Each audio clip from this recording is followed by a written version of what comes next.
Senhor, livro de Tiago, capítulo 3.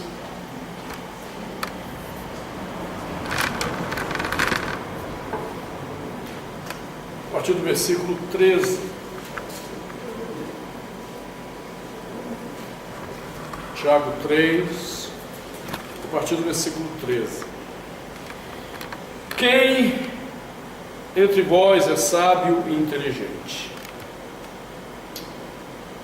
Tire, pois, da sua boa conduta a prova de que a sabedoria impregna os seus atos de doçura.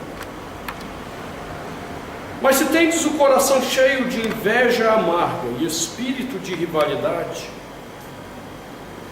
não sejais presunçosos e não prejudiqueis a verdade com vossas mentiras. Esta sabedoria não vem do alto, é terrestre, animal, demoníaca. Com efeito, a inveja e o espírito de rivalidade são acompanhados de agitação e toda sorte de situações deploráveis. Porém, a sabedoria do alto é, antes de tudo, pura, depois pacífica, bondosa, conciliadora, cheia de compaixão e de bons frutos, simples e sem disfarce. O fruto da justiça é semeado na paz para aqueles que promovem a paz. Palavra do Senhor, demos graças a Deus, nosso Pai querido. Nós te suplicamos nessa hora que o Teu Espírito venha ao nosso encontro, que as nossas mentes, o nosso coração sejam trazidos cativos a Ti mesmo agora para recebermos a instrução que vem da Tua palavra. Pedimos ao Senhor que quebre as nossas resistências, nos dê um coração sensível à Tua voz, à disposição em Te obedecermos, para a glória de Jesus, nosso Senhor e Salvador. Amém. Podemos assentar.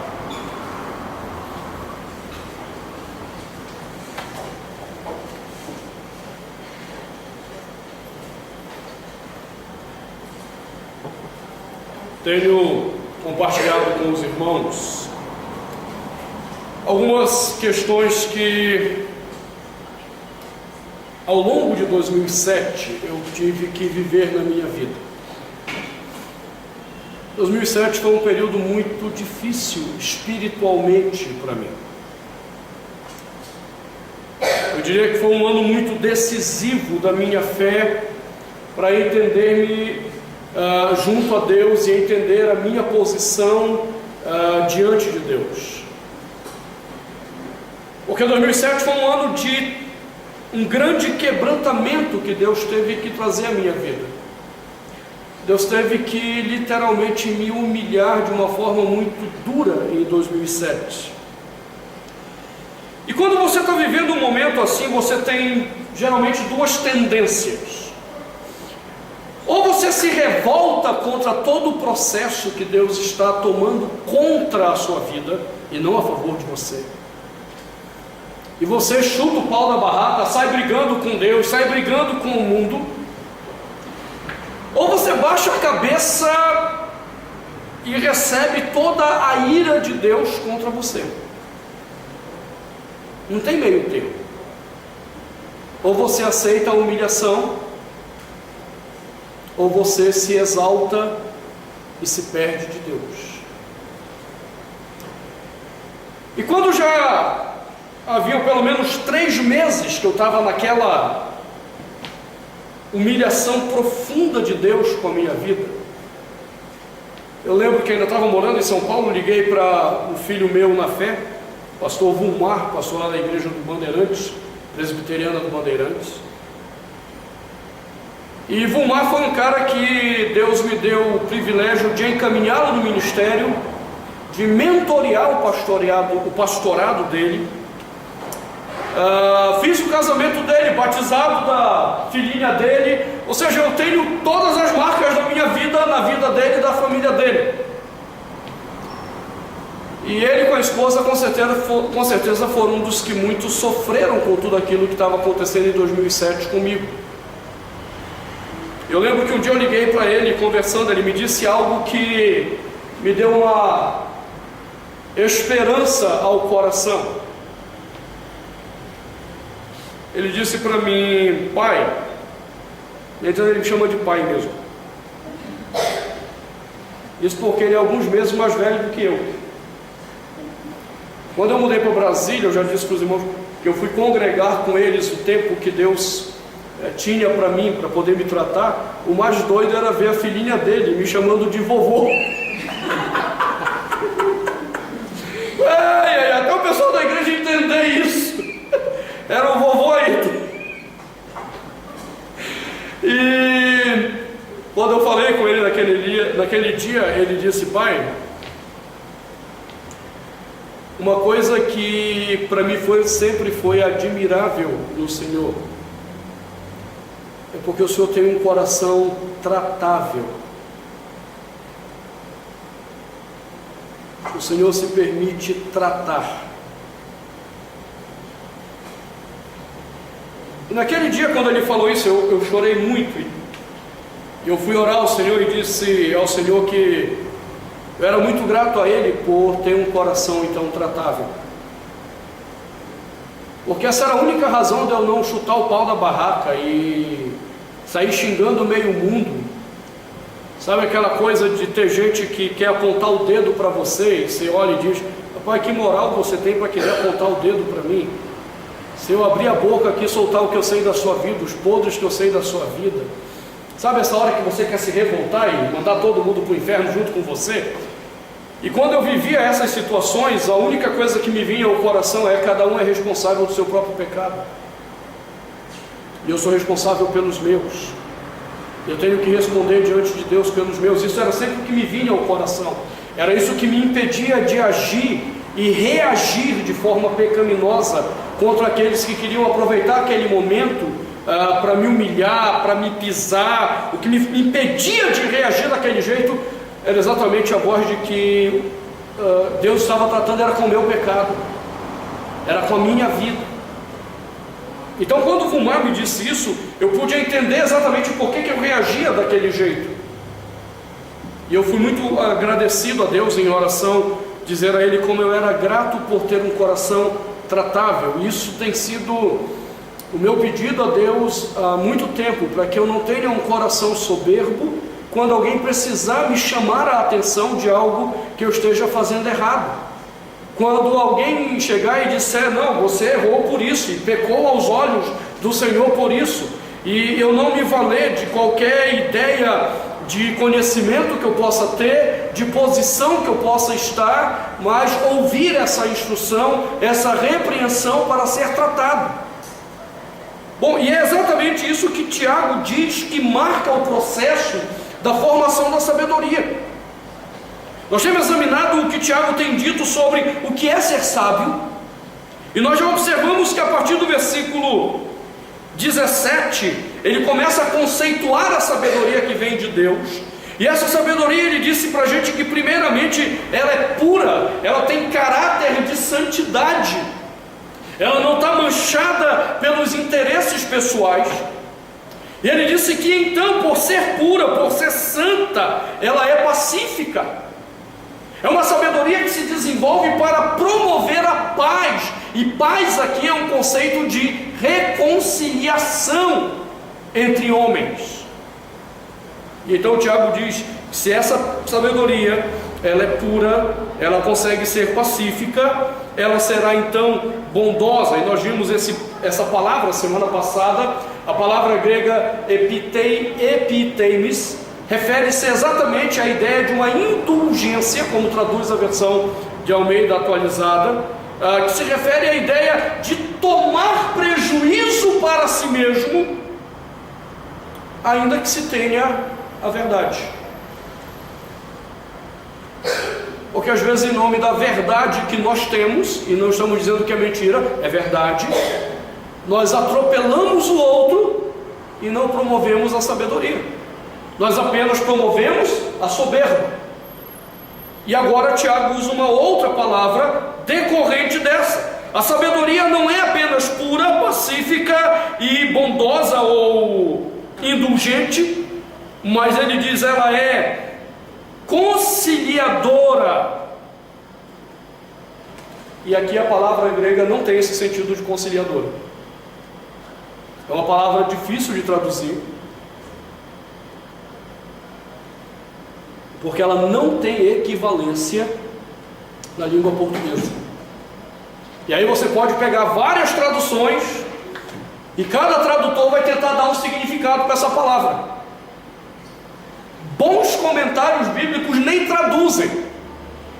Eles nem traduzem, eles mantêm o termo grego e dizem, olha, a ideia é essa aqui, porque não tem equivalência.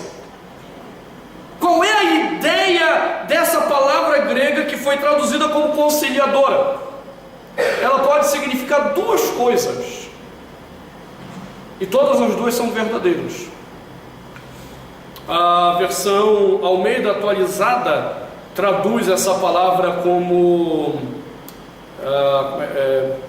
tratável, obrigado, tratável. A primeira ideia dessa palavra é: a sabedoria, ela tem disposição para obedecer.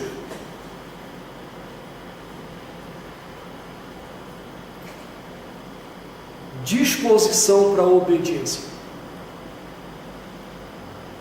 Sábios são aqueles que têm o coração disposto para fazer o que é certo. Quando nós ouvimos o que devemos fazer e não fazemos, quando nós somos instruídos na verdade de Deus para fazermos determinada coisa e não fazemos, então nós não somos sábios, nós somos tolos, nós estamos lutando contra Deus. E é isso que é complicado, porque não é da nossa natureza a disposição de obedecermos a Deus. Não é da nossa disposição ou da nossa natureza a disposição de obedecermos a palavra de Deus. Nós sempre estamos tentando dar um jeitinho na palavra de Deus.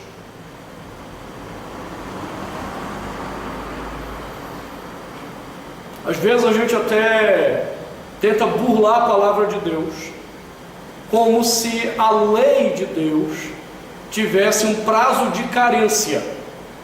Quer dizer, depois que eu cumpri isso aqui, passou esse tempo, talvez tenha mudado o significado. Deixa eu tentar exemplificar isso.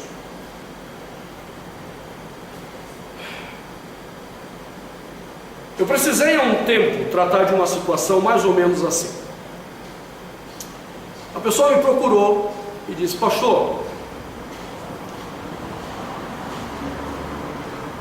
não aguento mais meu casamento, vou me separar. E conversando com a pessoa, eu percebi que tinha algo por trás disso. Eu perguntei: vem cá, você porventura conheceu alguém mais interessante que seu marido? E aí a pessoa ficou sem graça. O pessoal acha que não tem revelação nessa igreja.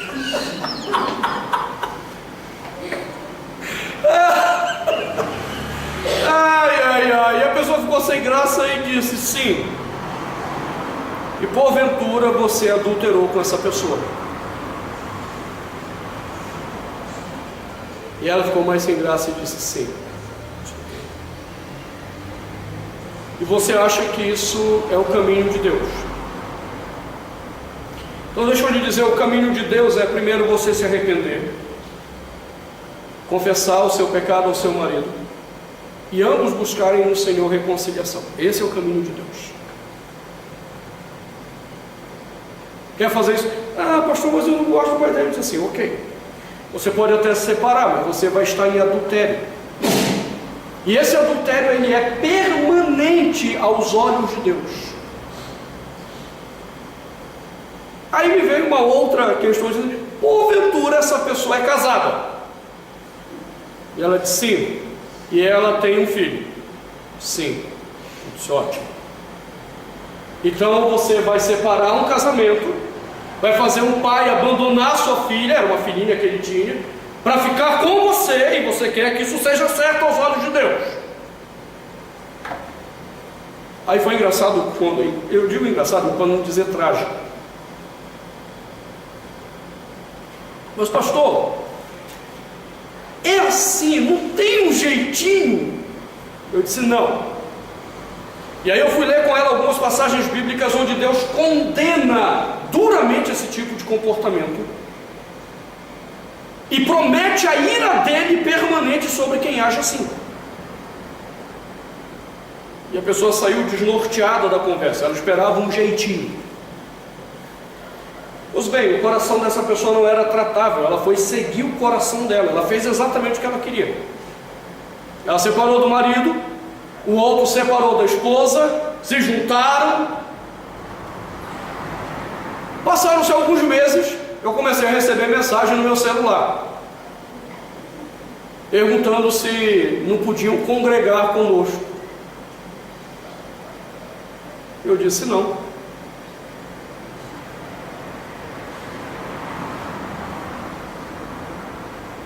O que é que mudou na sua situação? O que mudou no seu comportamento aos olhos de Deus? Mudou alguma coisa? O adultério deixou de ser adultério? Não, não deixou de ser adultério. Não, então você não pode congregar conosco. Passou mais um tempo, aí ela engravidou. Aí mandou uma mensagem perguntando se podia vir, porque ia nascer um filhinho. Eu disse: não, não pode. Você entende agora? Eu tentei usar o filhinho para ver se quebranta o coração do pastor. Continua adultério. Qual foi o problema? Eu não tenho um coração disposto a obedecer à instrução do Senhor. Eu quero seguir o meu coração.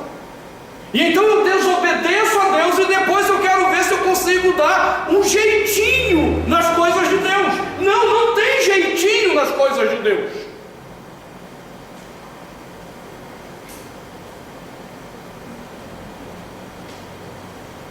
Significa que essa pessoa nunca vai poder se aproximar de Deus novamente? Não sei. Mas provavelmente nós vamos ter que acompanhar um processo muito grande de quebrantamento e arrependimento. E nesse caso, tem que haver restituição do mal que foi causado tanto ao marido traído, quanto à esposa traída, com a filha abandonada. Então tem que haver todo um processo de restituição nesse caso. A minha pergunta é: o coração vai estar disposto a fazer a restituição devida, se ele não teve disposição para obedecer uma coisa simples: arrependimento e permaneça com o seu marido, arrependimento e permaneça com a sua esposa?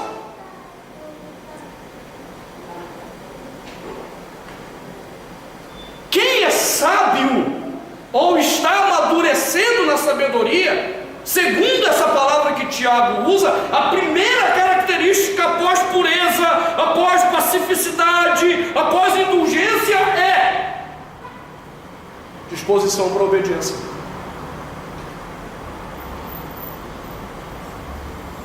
Você não encontra sábios lutando contra a voz de Deus. Você pode encontrar sábios tristes com a voz de Deus, porque nem sempre a voz de Deus vai agradar seu coração. Nem sempre. Bom, deixa eu inverter um pouco. Como nós somos pecadores, por natureza, não é nem sempre. Quase na maioria absoluta das vezes, nós nunca vamos estar satisfeitos com a orientação do Senhor. Porque a orientação dele vem contra corações pecaminosos. Corações que foram ensinados a se satisfazerem, a terem em si mesmo a sua alegria.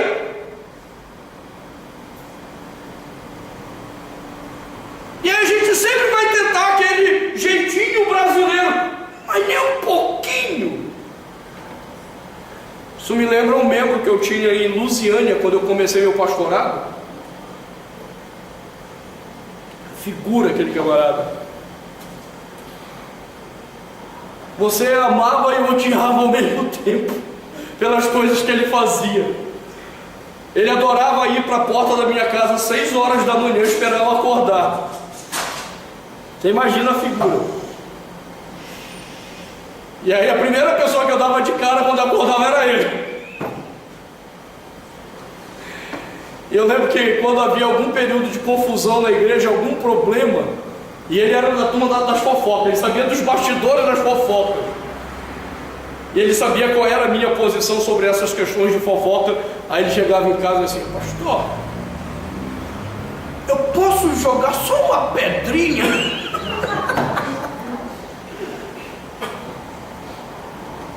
Papai, tem gente que assim não tem o coração disposto a obedecer, fica inventando coisa, dando jeitinho, sabe que não é isso que Deus quer, sabe que não é isso que Deus aprova, mas a gente dá jeitinho. Não, eu nunca vou ser sábio. Desse jeito eu sempre vou agir como um tolo. Desse jeito eu sempre vou agir como um louco desvairado que não sabe para onde vai, que vive de acordo com a conveniência, de acordo com o vento de doutrina que é interessante ao coração. Coração sábio é coração disposto a obedecer. Agora é óbvio que é obedecer a palavra de Deus. A palavra de Deus. Porque do contrário também é fácil, eu obedeço o que é conveniente. Na última conversa que eu tive com essa pessoa que eu mencionei, eu disse para ela o seguinte: olha, primeiramente eu quero agradecer a Deus, porque você entende que aquilo que nós ensinamos nessa igreja é um ensino sério da Escritura. Eu disse para ela: olha, procura outra igreja, vai ter um monte de igreja que vai te aceitar do jeito que você está, do jeito que você quer viver. Não falta igreja, vá lá. Aí ela olhou para minha cara na época e disse: pastor, mas eles não vão me ensinar a palavra. Eu disse: ok, você não quis obedecer a palavra, qual é a diferença? Vá para essas igrejas. Quem não quer obedecer a palavra de Deus, siga qualquer igreja. Você não precisa estar nessa. Agora, do mesmo jeito que eu não posso garantir que você estará com Cristo na sua morte. É por isso que ela tem insistido para ver se a gente dá um jeitinho. Não, não tem jeitinho aqui. Disposição para obedecer. Hoje mesmo eu precisei quebrar um acompanhamento de uma forma muito dura. A pessoa fez algo em desacordo com o seu esposo, e eu mandei uma mensagem para ele: ou você obedece seu esposo, ou pode contar que eu estou fora desse acompanhamento, porque eu não ando com pessoas desobedientes à palavra de Deus. Quem é o cabeça da casa? É o marido. Quem é o sacerdote? É o marido. Como é que você toma esse tipo de decisão em desacordo com o seu marido?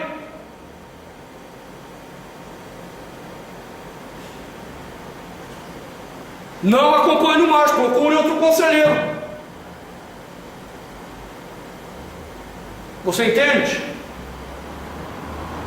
Nós não estamos aqui para ensinar ninguém a ser tolo. Nós não estamos aqui para ensinar ninguém a agir com estultícia ou loucura aos olhos de Deus. Por isso nós insistimos: obediência da palavra. Sábios obedecem à palavra. Agora entenda bem, é a palavra, porque nós estamos insistindo nisso. Porque tem muita gente também sendo manipulada por aí. Tem muita gente que acha que é sábio porque obedece, mas obedece sem palavra. Os caras inventaram esse negócio de cobertura espiritual, que é para manipular pessoas. É para que pessoas façam aquilo que eles querem que façam. Não existe esse papo de cobertura espiritual. Isso é tolice, isso é invencionice humana para manipular pessoas. O que existe é a obediência à palavra de Deus, não a homens. Seu coração tem que estar disposto a obedecer aquilo que eu lhe digo, enquanto o que eu lhe disser estiver em harmonia, em pleno acordo com a Escritura Sagrada. Porque a Escritura Sagrada é a sabedoria de Deus revelada para nós no nosso mundo.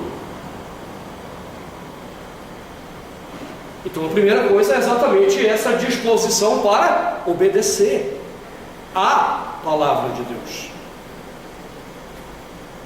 Entenda de novo, disposição não implica que você vai gostar. Implica que você sabe que aquilo é o certo e que você vai fazer porque é o certo.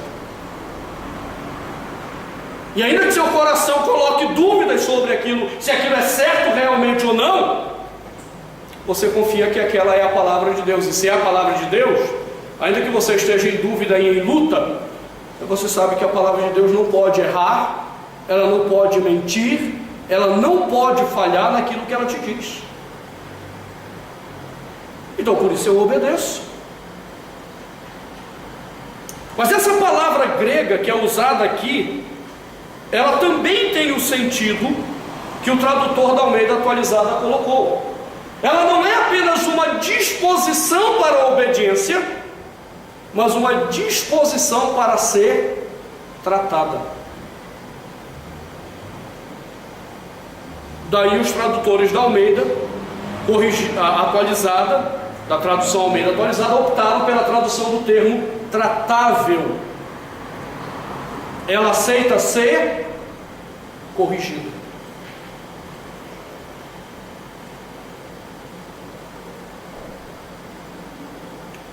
Eis outra dificuldade.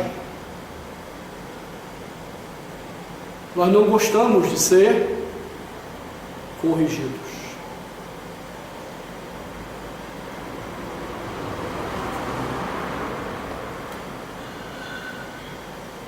Nós queremos estar sempre com a razão.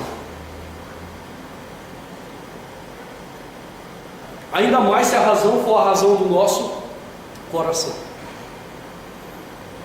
Como é que você pode dizer para mim que eu estou errado, se aquilo que eu estou sentindo é tão bom, é tão doce, é tão meiguinho? Como é que você pode dizer para mim que isso é errado? Porque não está em harmonia com a palavra de Deus. Então tem que ser corrigido. E o problema da correção é que se você não aceita por bem, e você for de fato um filho de Deus regenerado, você vai ter que aceitar por mal.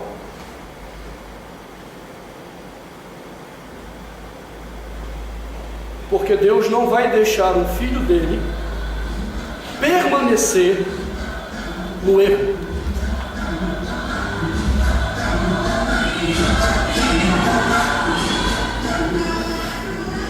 Nossa, até me senti tentado a dançar agora. Cada lixo nesse mundo, meu Deus do céu. Deus não vai permitir que um filho dele permaneça no erro. Por isso Hebreus 12 diz que nós ainda não lutamos contra o pecado até o sangue, ou seja, até a própria morte. E Deus há de açoitar ao filho que ele ama de fato.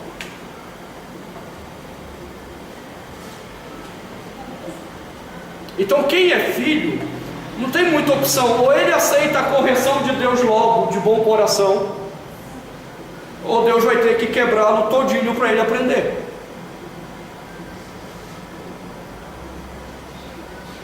Bom, então quando eu lhe digo isso, eu lhe digo isso por experiência. Em 2007 Deus teve que me quebrar todo, me moer todo. E quando eu já estava ali no bagaço, eu ainda dizia ao Senhor obrigado. Com lágrimas eu dizia obrigado, porque era a certeza de que eu era filho. E se ele tivesse de me quebrar todinho, ele ia me quebrar todinho. Mais ou menos como Jesus disse: se a tua mão te faz pecar, corta. Você não cortou? Eu corto para você. Se teus olhos te faz pecar, arranca. Você não arrancou? Deixa que eu arranco para você. Os teus pés te fazem pecar, corta. Não cortou? Eu corto para você. Deus vai fazer isso, se somos filhos. Então é melhor a gente, ouvindo a verdade de Deus, dispormos o coração logo para sermos corrigidos, do que deixar Deus nos corrigir. Lembra de Davi? Quando ele peca diante do Senhor, por causa do censo, não foi por causa da Batseba, foi por causa do censo. E aí Davi, você quer cair na mão dos homens ou de Deus? Melhor dos homens, porque dura coisa é cair na mão do Deus vivo. Você está achando que com Deus é moleza? Se Deus chegasse para você e dissesse: e aí, você quer que eu te discipline ou pastor Ayrton? Você diz assim: Senhor amado, eu estou lascado, não tem para onde correr. Eu diria para você: opte ser disciplinado por mim, porque segundo a palavra de Deus, dura coisa é você cair na mão de Deus. Sabe por quê? Porque na hora de eu disciplinar você, talvez eu vá me ver, e me vendo em você, eu tenha a tendência de ser um pouco mais misericordioso. Vendo os meus pecados através de você, eu tenho a tendência de amenizar a minha mão. Mas Deus, não, Ele é santo, santo, santo. O que eu acho legal nessas questões hebraicas é que quando o hebraico quer enfatizar, ele tem o hábito de repetir, mas ele repete 2 vezes. Dificilmente ele repete 3.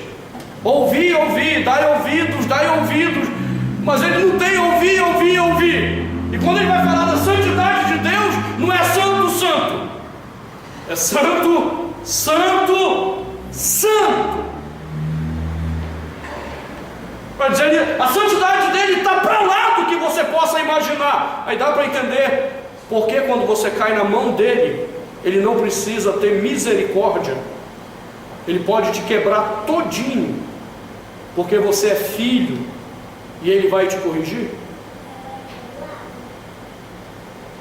Um sábio tem um coração tratável, ou aquele que está no caminho de sabedoria, ele prefere ser corrigido do que ser quebrado. Deus chega a dizer isso em Provérbios, quando ele diz que aquele que tem a dura cerviz, a cerviz é essa parte aqui do pescoço, quem endurece o pescoço não baixa para nada. Provérbio diz: quando Deus quebrar, não tem mais conserto, vai andar com a cabeça baixa para sempre. Ou você esqueceu de Davi? Davi pecou, endureceu a cerviz, tramou a morte do Urias, tramou uma mentira para o povo, e pareceu de bonitão lá ainda. Aí Deus manda o profeta: Davi. Pois é, Davi. Teve um caso assim: tem que matar esse desgraçado. Pois é, Davi, esse homem é você. E Deus quebrou a cerviz de Davi. Veja o resto da história de Davi. Davi nunca mais levantou. Davi vai até o final dos seus dias com muitas dores e sofrimentos. Deus o perdoou, mas não significa que Deus tirou a mão dele. Exatamente porque Deus o perdoou, Deus decidiu arrebentá-lo de vez, para tratar do coração dele, só que não tinha mais jeito. Então, quando Tiago usa essa palavra para dizer que a sabedoria ela é tratável, ela tem essa implicação. Sábios são aqueles que querem e aceitam a correção.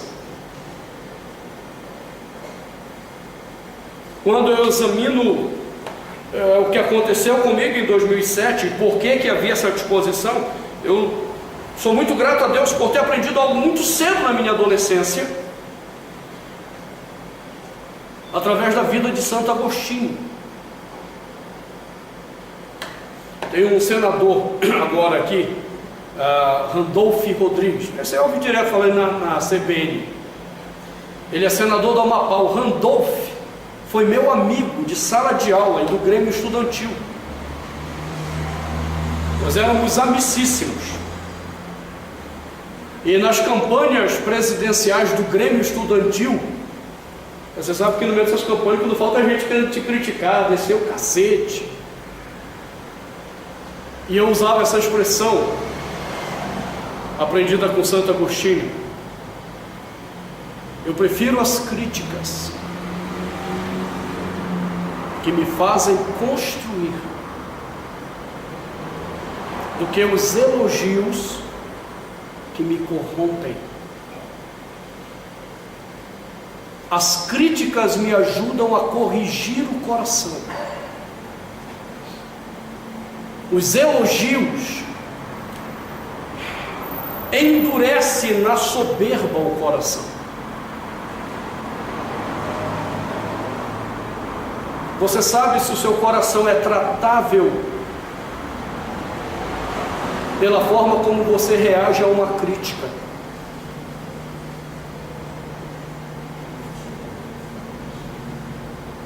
Como reagimos à crítica?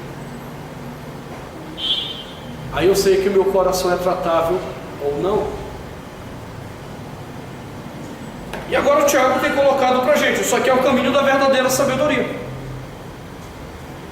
Sabedoria é essencial para que você saiba viver no mundo de Deus.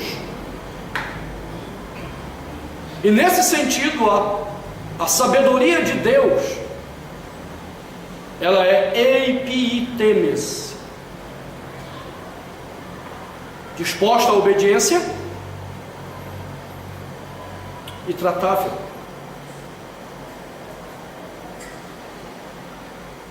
Será que estamos caminhando num processo de amadurecimento e sabedoria?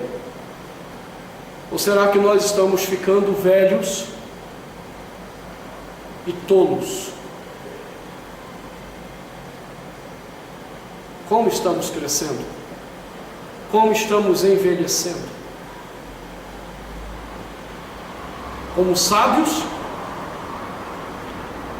ou como loucos? Por isso o Tiago começou dizendo: não é experiência nem conhecimento que te faz sábio.